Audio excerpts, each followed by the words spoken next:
Dénonçons et condamnons l'agression, les tueries barbares, les massacres, les destructions et les déplacements de centaines de milliers de femmes, enfants et vieillards perpétrés par le Rwanda à l'Est, notamment dans la cité de Bunagana, en territoire de Rutshuru.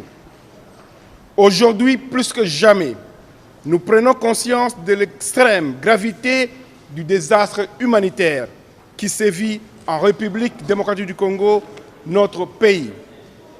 Face à cette tragédie humaine qui endeuille notre pays, nous ne pouvons garder silence. Nous appelons toutes les Congolaises et tous les Congolais à l'unisson, à la mobilisation générale pour défendre l'intégrité du territoire et la souveraineté de notre pays. Ces institutions légalement établies et notre peuple meurtri en danger d'extermination.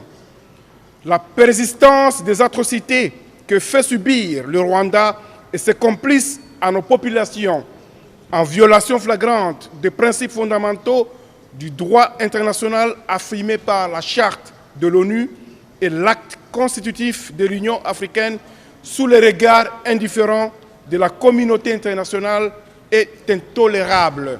Aussi, en appelons-nous au patriotisme de chaque Congolaise et Congolais pour les combattre par tous les moyens et soutenir les efforts du président de la République, chef de l'État, commandant suprême des forces armées et de la police nationale, son Excellence Félix Antoine Tshisekedi Tshilombo, et le gouvernement de la République afin que la paix et la sécurité soient rétablies dans cette partie du territoire de notre pays.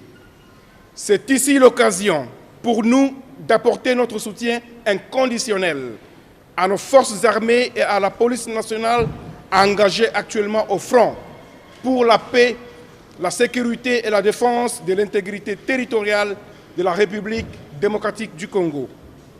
Pour mémoire, la République démocratique du Congo n'a jamais agressé un pays voisin.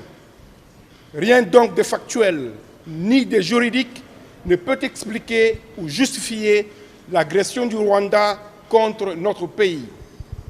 Nous exigeons du Rwanda le retrait immédiat et sans condition de ses troupes actuellement dans notre pays.